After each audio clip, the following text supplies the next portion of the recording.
Alright, let's dive into something that's been making waves in the cycling world lately, the Tour de France Femmes 2026 and its, let's say, interesting fines and penalties. Now, before we get into the nitty-gritty, let me just say this, the Tour de France Femmes is one of the most prestigious races in women's cycling, and every second, every move, and every decision matters. But what happens when those decisions involve public urination, sticky bottles, and littering? Well, it gets messy, and not just on the road. Here's the thing, the Tour de France Femmes is only 9 stages long. That's it. 9 chances to make or break your race. And when you're dealing with penalties, fines, and even relegations, every little mistake can snowball into something much bigger. Personally, I think this is what makes the race so fascinating. It's not just about who's the fastest or the strongest, it's about who can navigate the rules, the pressure, and the chaos without slipping up. And let me tell you, the 2026 edition has been a masterclass in how not to do that. Take Stage 7, for example. Demi Vollering and her FDJ teammates were fined for public urination. Now, I get it, nature calls, and when you're in the middle of a grueling race, you do what you gotta do. But here's the kicker, the rules are the rules. And in a race this tight, a 100 Swiss francs fine might seem small, but it's the principle that matters. What this really suggests is that even the smallest oversight can become a talking point. And in a sport where margins are razor thin, that's huge. What makes this really interesting is the broader conversation it sparks. Cycling has always had strict rules, but how strictly should they be enforced?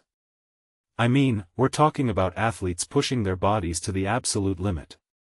Shouldn't there be some leeway for, well, human needs? But then again, if you start making exceptions, where do you draw the line? It's a tricky balance, and one that the Commissaires clearly take very seriously. Another detail I find fascinating is the sheer number of fines for things like sticky bottles and littering.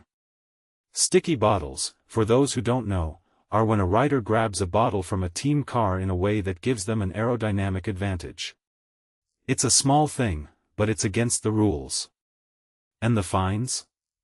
They're not just financial, we're talking UCI points being docked, which can affect a rider's ranking and opportunities down the line.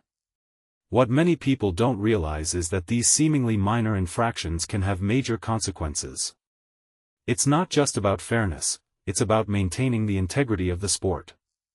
If you take a step back and think about it, this race is a microcosm of the challenges women's cycling faces. On one hand, you've got incredible athletes pushing the limits of what's possible. On the other, you've got a sport still fighting for recognition, funding, and respect.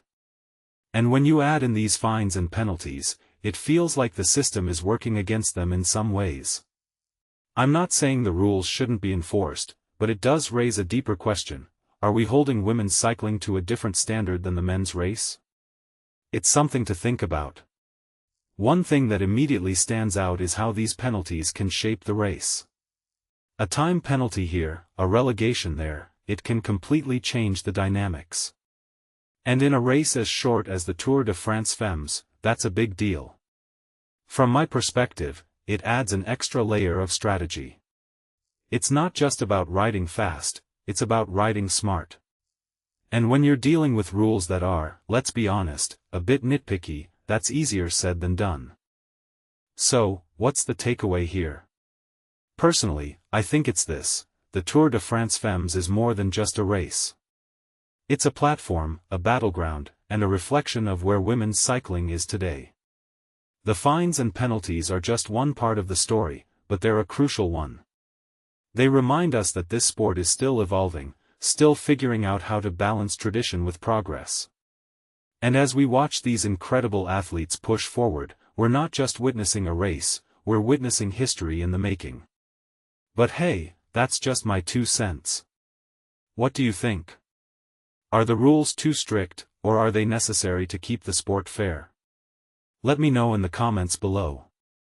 And if you enjoyed this breakdown, don't forget to like, share, and subscribe for more insights into the world of cycling.